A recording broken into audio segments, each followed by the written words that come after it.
Hey guys, welcome to the Cinema Wali Bate with me, Cinephile Sankit. So for today we have a very special guest. So you may have watched his video in my recent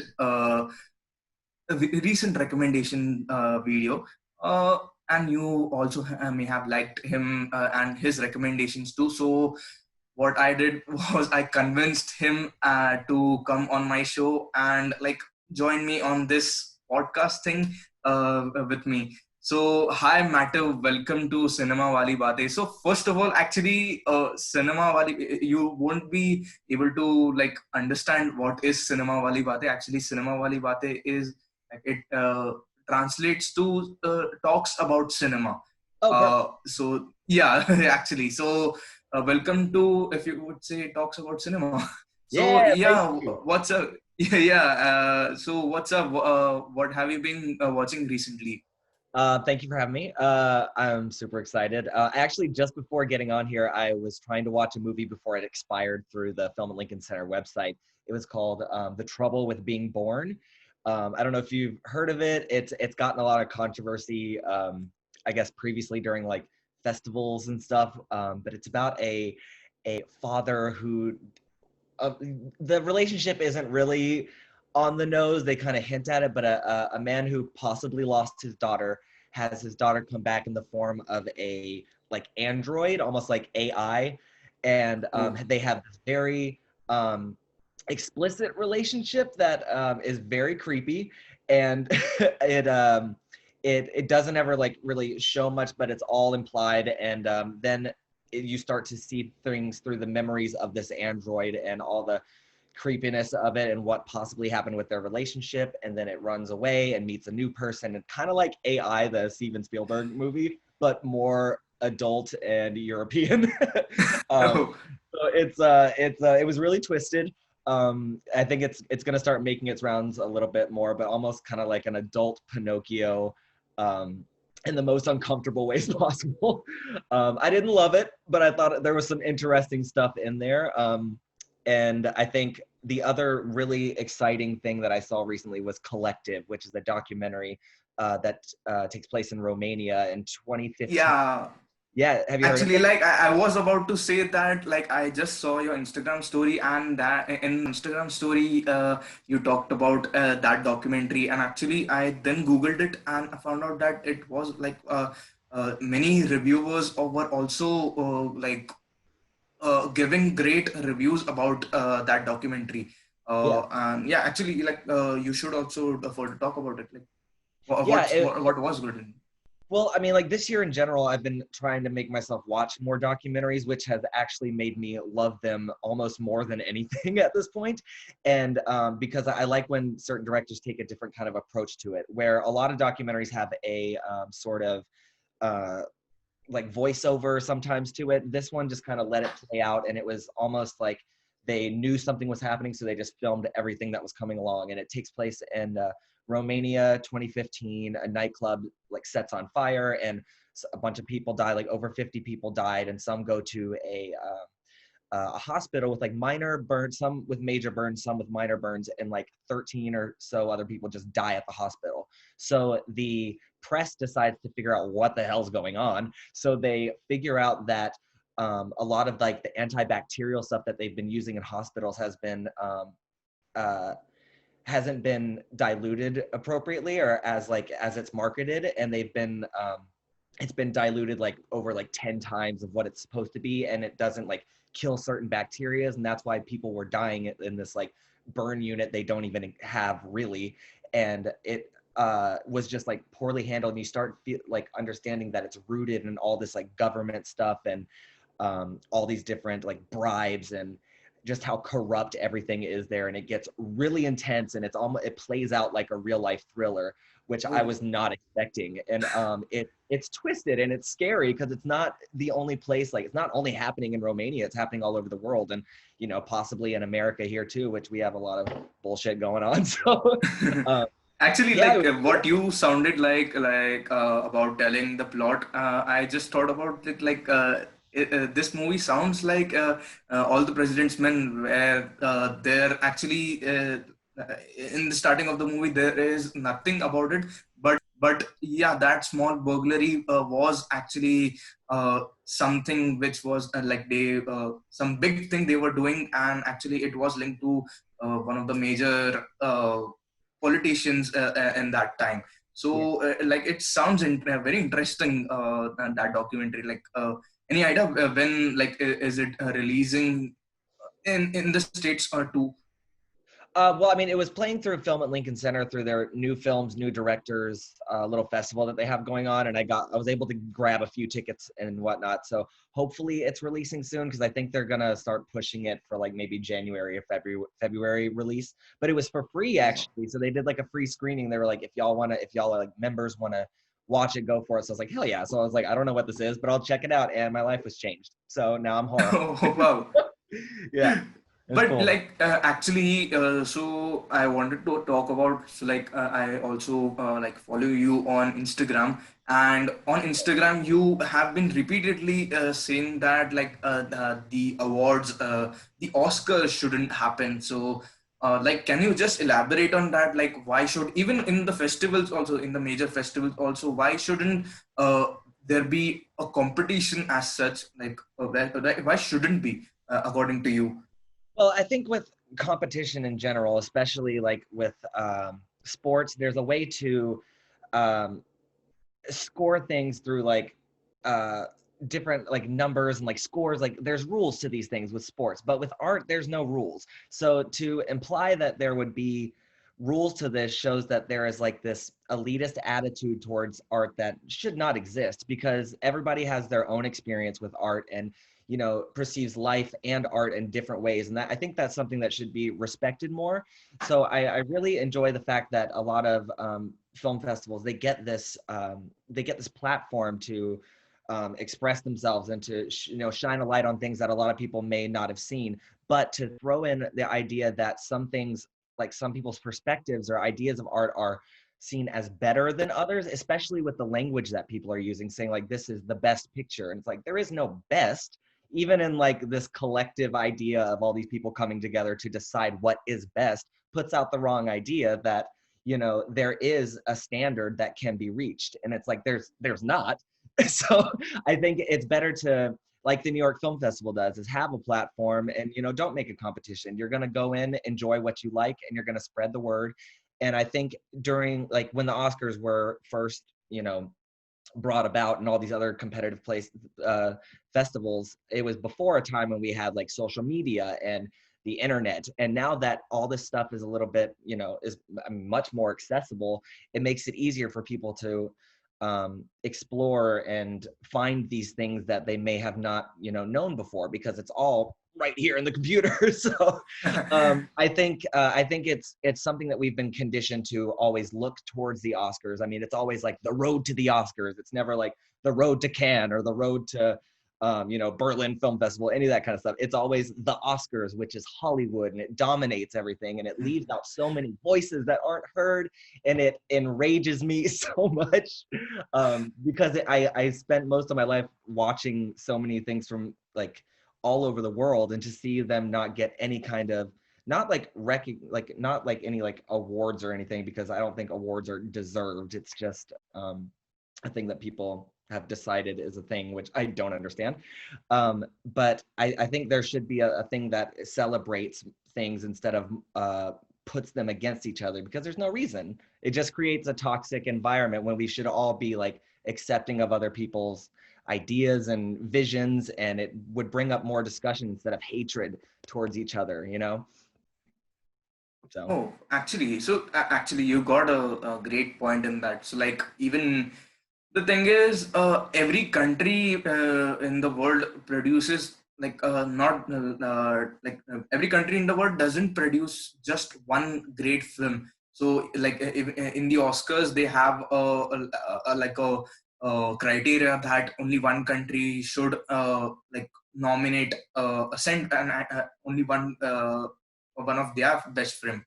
But actually if we can see that like there are many great films which aren't like able to like meet the criteria, if like not just the criteria, but like uh, uh, if you take the example of this year in India, in the Indian context, I would like to talk. So in India this year, Jallikattu is the official entry this year to the Oscars. But so this year also only there's a film called The Disciple by Chaitanya Tamane, Yes, my best film actually. But I love it. so it it was also competing with Jallikattu to get the like the entry, India's entry, but it didn't get qualified. It didn't get the mark till the end.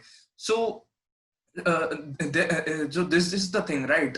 There are many great films beyond Jallikattu, but like just because of the Oscars and their policy for like just one film per country, it like kind of narrows down the greatness of other films too. Well, I don't know if you've noticed, like in film groups and stuff, like ever since a Parasite won like Best Picture, like you'll see some people that probably I'd say not in like the like super like film buff stuff, but like some of the like casual film buff groups, people will be like, "Oh, I love Parasite. What are some other like Bong Joon-ho like movies and stuff like that?" It's like, well, you know, he's not the only director like there, so it's like there's other things you can do, and there's like, oh, that's Yeah, well, I just want to see his stuff. And it's like, well, it puts out this thing. It's like, this is the movie that represents that entire country. And it's like, there's more to it than yeah. that. Actually, there is Park Chan Wook. There is I'm actually forgetting some people, but the first person from South Korea actually came to my mind was Bong Joon-ho, and Yeah. even Park Chan Wook. Actually, Park Chan Wook was the first person I got introduced to the Korean cinema. So like my first Korean film was actually Old Boy. Yeah, like it was just brutal. Like, how can someone make this brutal movie? And the story was like kind of a like it was just fucking good. Yeah. I was actually blown away by the end of the film. So actually, Park Chan Wook was like the first person to kind of introduce me to the Korean cinema. But Yeah. yeah, actually, but like I also feel kind of that. Bong Joon-ho, because of Bong Joon-ho and his film Parasite, kind of people, his film paved the way to kind of open the audience to watch world cinema too. So here in like in India, we weren't able to like watch Parasite or any other foreign language films in theater, but since Parasite won the Best Picture yeah, earlier this year, uh, kind of it got released in our theaters, and people actually bought the ticket to watch that film. So Yeah. it was kind of a landmark thing for many people Yeah, also. and that's what's great because like the Oscars have this power and they're this like powerful institution where they can, you know, like have exposure for all these different films, but they limit it and create this which because I know like competition can be fun, but it's also like it can be at the expense of others as well. So it's like while it's doing some good stuff, there's a bunch of stuff it's not taken care of and a bunch of people being thrown under the bus and being ignored. And I think if you put this competition aspect, it does nothing but create a toxicity where people feel like, oh, well, this won the Oscar. You can't have an opinion other than this is great because it's been proven great. It's like that person, these people that voted for this are not you. Your experience and your perspective is also valid, and it may be because everybody's on a different stage through their cinematic journey through film. So it's like I think even if like we watch the same amount of movies and the same movies in general, we're gonna have different perspectives because we both come from different places. We both have lived our lives in different ways.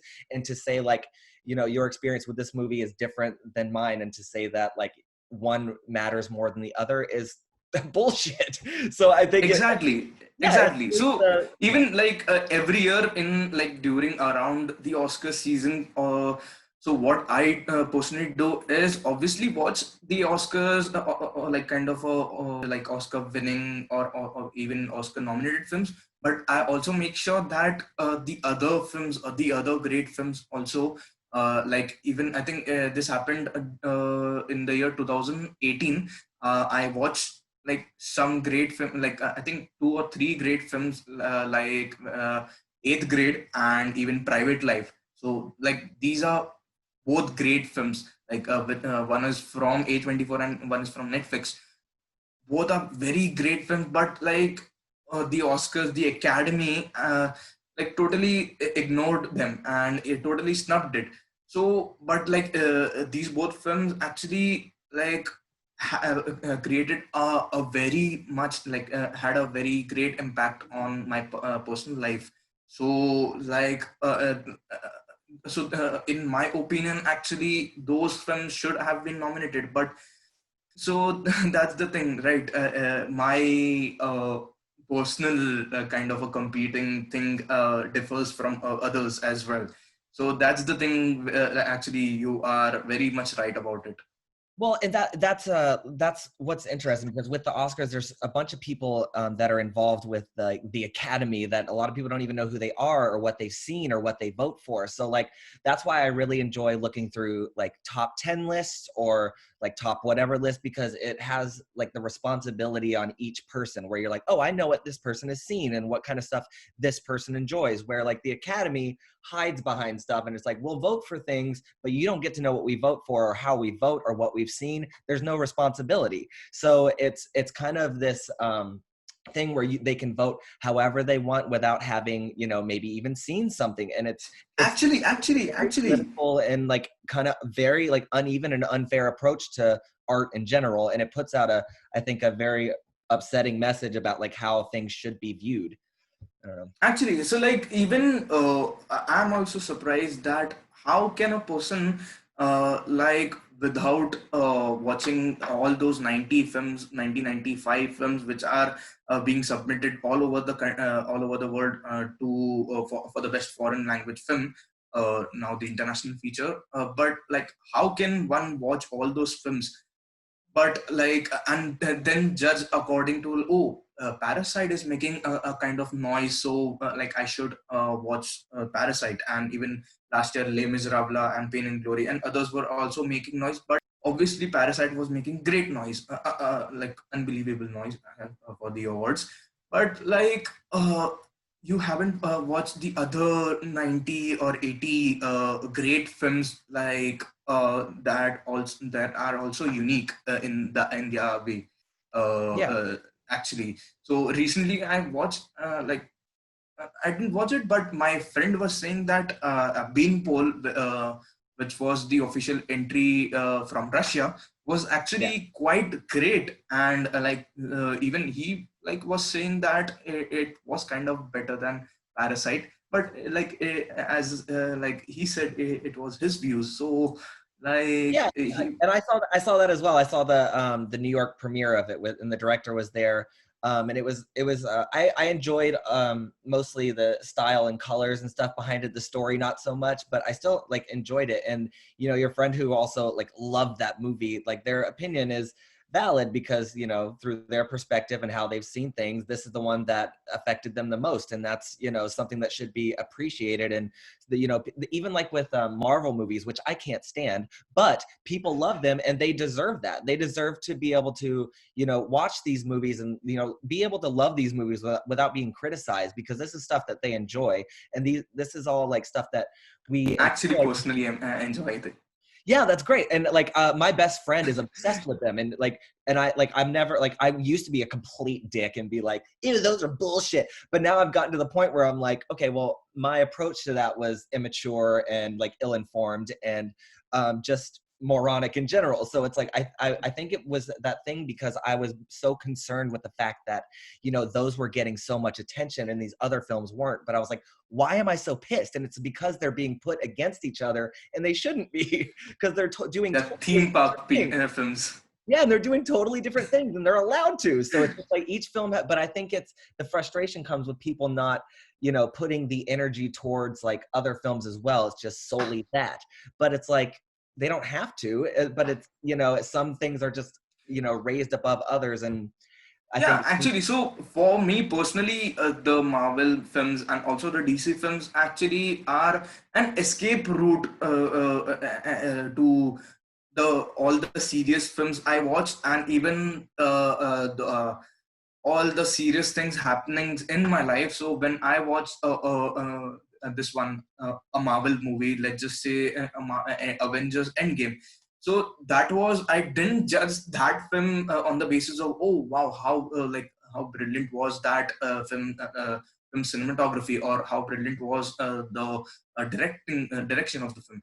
I didn't like judge the film for that, but I just like uh, came into the theater, went to the into the theater, and just like grabbed the experience of the film. Like, and it Yeah. was a way out from the uh, from the actual world, the real world. So yeah. So actually, like I wanted to like divert you from this question actually, but I wanted to ask you about your favorite like cinemas actually. So, what are Ooh. your favorite cinemas?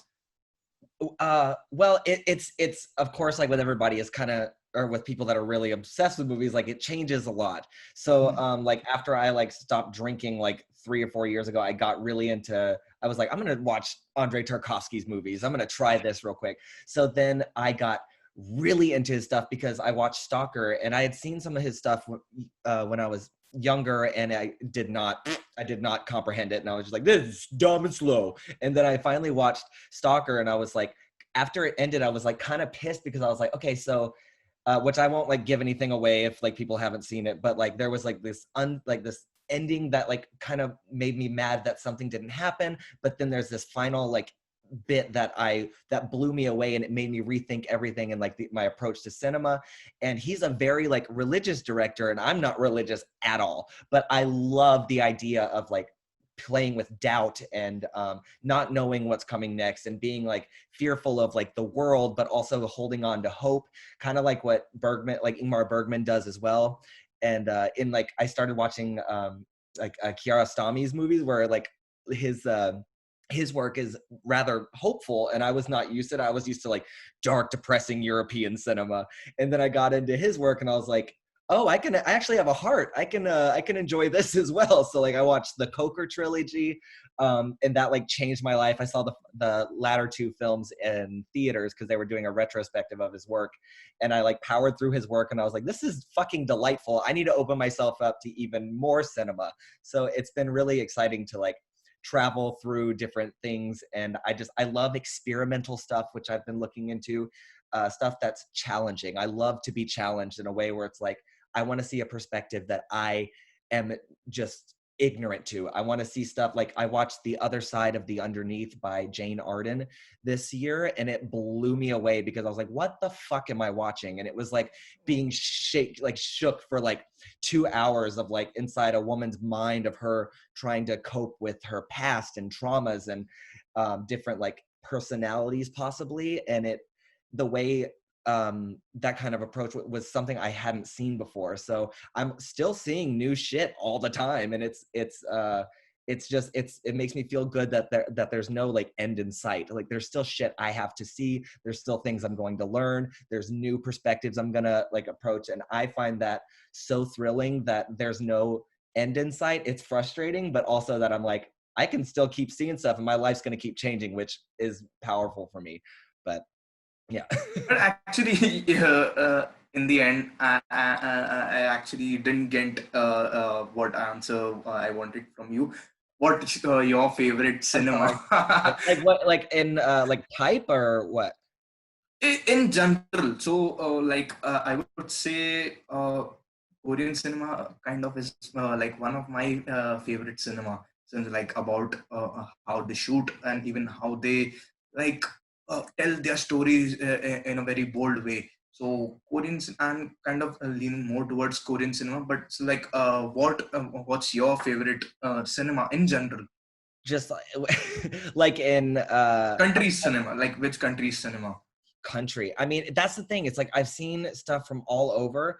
I would say I really enjoy. I've actually like Iran. I think there's something super exciting because even just like Kiarostami and like Panahi, which I'm probably butchering these names too, which is something I need No, to. no, actually, it's perfect. Okay. Jafar Panahi. but I know that they like work together like towards like the end of like Kiarostami. I believe like his life there was like I think Panahi was a student of his or something. But I love the idea of like kind of breaking the fourth wall, or kind of getting away from the narrative and showing the real life of this creative process behind the filmmaking. I like being completely thrown off guard. So like I watched what was it? He has a new short film out, which is oh shit, what is it called? I just watched it recently, and I always, because it's like a variation of his film Three Faces, and it's about him and his friend going to visit this young woman who apparently has this beautiful voice, and they go to see her, and he's in it, which I love that he's just in his films. He's just like there, and he's like, I'm gonna be me, and I'm gonna do these movies. And I've seen several of his, and I'm always just like, I fucking love this guy. There's kind of an arrogance behind it, but I find that fascinating and hilarious. And I was just like, but I know it's also restricted by like, you know, Iran's approach to like censorship and all their rules and stuff. So there's also this intense feeling behind it where like you don't know if he's gonna get caught for like trying to express like himself artistically, and there's all these dangers behind it. And so I like when real life and like fictional life kind of come together, and it's hard to blend that together, even like with the Dow movies, which I had talked about in the video, where there's like this narrative that's going on, but there's also the idea of this project that they're filming on top of it. And I love that this like dual kind of approach. So yeah, Actually, yeah. yeah, so actually, you spoke about like Iran having the censorship for, and actually it creates a barrier for their creativity also. Even Ashghar Farhadi, who is a veteran director from Iran, also told in an interview that it actually hurts the creativity of the filmmakers there. Actually, I wanted to like ask you: have you watched that film which won the Golden Bear Award in the Berlin Film Festival earlier this year? I think it was from Iran. I can't recall the name of the film, but yeah, actually there was certain controversy around the film, since what happened was the director is actually imprisoned currently in Iran, but actually his film won the Golden Bear Award in the Berlin Film Is this Festival. There Is No Evil? Is it? I like actually I am actually not recalling Okay. the film's name, Yeah. but And he I was just still in wanted to. jail when that was happening? Yeah, actually. Oh wow. Okay. Yeah, that's what I think it was There Is No Evil. Yeah. It was There Is No Evil, which I actually watched this year as well. Oh Yeah. wow! So like, how was it? So, like, Well, is it like? it's split up into like different stories that have to deal with like uh like the different ways that I guess people are treated there. So like the first story was about a person who works to like who like, what is that? It follows his life for a little bit, and you're like, what the hell's going on? Just following this guy. But then you find out that this is a guy who like basically pulls the trigger to execute people. So like you're like, where is this going? What's happening? He has something to hide. Is this something? And it has this powerful, which I'm, spoilers, my bad. But it ends up, you find out like what his deal is. But then each like story has something to deal with, like, the like executing people and what it means to like take life, or how it affects different people, and just living in Iran and all the different responsibilities, requirements, and dangers behind everything. And it's really intense. But I would say there were some shorter stories in there that I enjoyed. I think it was 4. I can't remember, but I think the first 2 I enjoyed, and then it just kind of started feeling a little bit heavy-handed in a way that felt like a TV drama. So like there was part of it that I enjoyed, and part of it that I was like, but it was still just exciting to see these stories come out of there, even if they were like a bit too predictable at times. because after you see the first one, the cycle kind of continues with each story. So you see where things are going. You're like, oh, well, this will be the twist. But yeah, But I mean, actually, I actually got a thought I recently watched I don't know which interview, but like I recently watched an interview that said that how Kiarostami what he did was like due to the heavy censorship and obviously the due to the Iranian regime kind of coming in the way of the creativity. What he did was getting children as playing the lead actors in their films, in his films actually, and making films around it. So even I think the Coker trilogy, I have only seen one, but it was actually revolving around the children. I think I've seen the first part of the Coker trilogy. Where's the Friend's House? Yeah. Where's the Friend's House? Yeah. So it actually revolves around the small kid. So Yeah. like how a creative genius like Kiarostami like built kind of his universe kind of thing. So Yeah, and it was. that film itself is like deceptively simple, where you're just like, oh, it's this little boy just trying to find his friend's house so we can give him his homework. But then you start to see just like how he interacts with the adults and how the adults interact with him and how they see like younger people and how the youth are getting like changing and things are changing with the times, and just how different people deal with that and have no, and like kind of the older generation looks down upon the younger generation and how they're just trying to live their lives with like through these restrictions.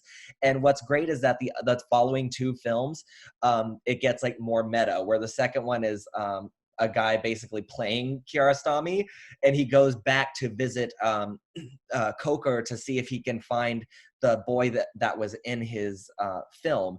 And then the third one is about the filmmaking process of the second film. And so it's like it goes big, and it's so great. I love them so much, and I was like, I saw the final two in theaters back to back, and just was like by myself weeping because I was like, this is so beautiful. And I love that. I love that it just kept getting more meta, and I think that's such an interesting approach that I hadn't really experienced until I got more into his work, where I think Taste of Cherry was the first one I watched, and I was so thrown off by the ending of it. I was like, what the fuck is this? It was just beautiful. Yeah, and I was not prepared. I was like, oh, so you can do this in cinema. This is thrilling. I need to see more. So I was like, and I kept going into it, and he surprised me each time I saw something of his. And it sucks that he's gone, because I was like, I want more from you. And it's cool to see like Panahi come and like start to do similar stuff, but I feel like his stuff is a little bit more pointed and edgy and has like a kind of an exciting anger behind it, which I think is thrilling too, because I'm also an angry bastard. So I'm always like, yeah. But yeah, I think I like both of them very much. Oh, wow. So like I am afraid. So like before ending this kind of a great podcasting, I just wanted to ask you one last question.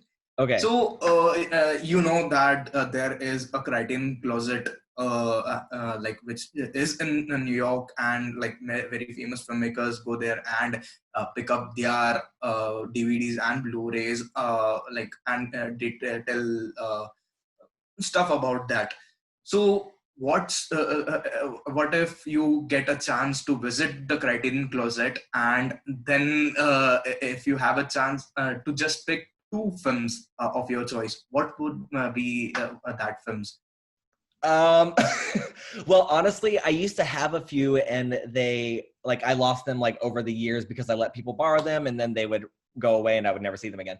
But so there's some that I would like to like rebuy, but I would say if I had to, I honestly, I would say I would get, I'll just stick with it, David Lynch's like Mulholland Drive and Eraserhead, which I have like, I've had them before, but I want to get them again because I think I rewatched Inland Empire recently, which when I watched it in high school, like an hour of it, and I was like, fuck this movie. This is stupid. And I watched it recently after, gathering my own like knowledge of different things throughout the years, and approached it in a way that I wasn't totally not able to when I was younger, and it blew my fucking mind.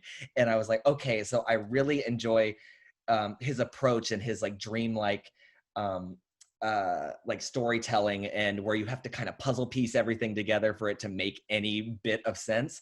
And I love that challenge though, and I love how he creates a tone that is so fucking unsettling every time, no matter like what it is. Like the woman in the radiator and Eraserhead, I watched that by myself and I like was like, I'm gonna have nightmares forever, just because it feels like I'm watching someone display their nightmare on screen.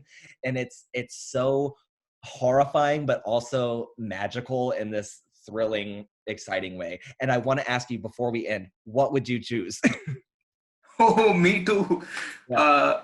Okay, it's a tough one. Uh, Uh, but I would choose Rififi okay. for one. I've never seen So I like a good heist film. So basically, I'm actually a fan of Ocean's Trilogy, but like when I saw Rififi, like I was just like, it blew me away. Like, how can a film be made about a heist, like with just simplicity? Like in that film, there was a sequence where like there was no music being played, and it was just showing them how they were robbing I think the bank, or I just forgot it since like I watched that film a year ago. But how the director Jules Dawson showed, it was just amazing. And also the second film, like I would take away would be oh, that's like very I know mm, it's a very intense question. yeah, it's very difficult. Yeah, but I'm kind of a tie. It's kind of a tie between uh, Apu trilogy and the player. Oh, okay. So, I've never seen that either. I've seen the Apu trilogy, which I also have, but yeah. oh wow. So the player actually by Robert Altman. I actually have seen it twice, but like I just loved it how they depicted the Hollywood studios very well. So uh, there was actually the sequence in that film which was like there is a senior executive sitting and there is a board meeting, actually a creative meeting, and he just picked the newspaper, and he told he just read the first headline, and he came up that, oh, this is a great headline, we can make a film about it, and we can like tap Bruce Willis, and we can tap Jodie Foster, and just do a film about it, and we'll make $100 million. Oh yeah. So like how brutal and how much like thinking does the studio execs have, just like hiring great writers against that. Yeah, I'll have to Actually, watch that because I think I don't know if it's on the Criterion channel, but I'll check because I need to watch that and review like very much. Yeah, that's great. okay. So, bro, thank you so much, Matt, So for happy. coming to this podcast. Like, it's been a great pleasure to chat with you. So, talking about cinema. Actually, unfortunately, we don't have that much time. If it wasn't like if it was no holds barred, we would have talked about cinema for hours and hours and Oh hours, yeah, obviously. yeah. And I never talk to people like about this, so I'm like, I'll do it any chance, please. So yeah. Yeah, actually, me too. So like, I'm actually hunting some friends to just talk about cinema, and also on camera, on like Yeah. on Zoom. So yeah, thank you so much, Matt, for like doing this. Thank you so much. I had a fucking blast, and I'll do it anytime you need me. So yeah, then bye bye.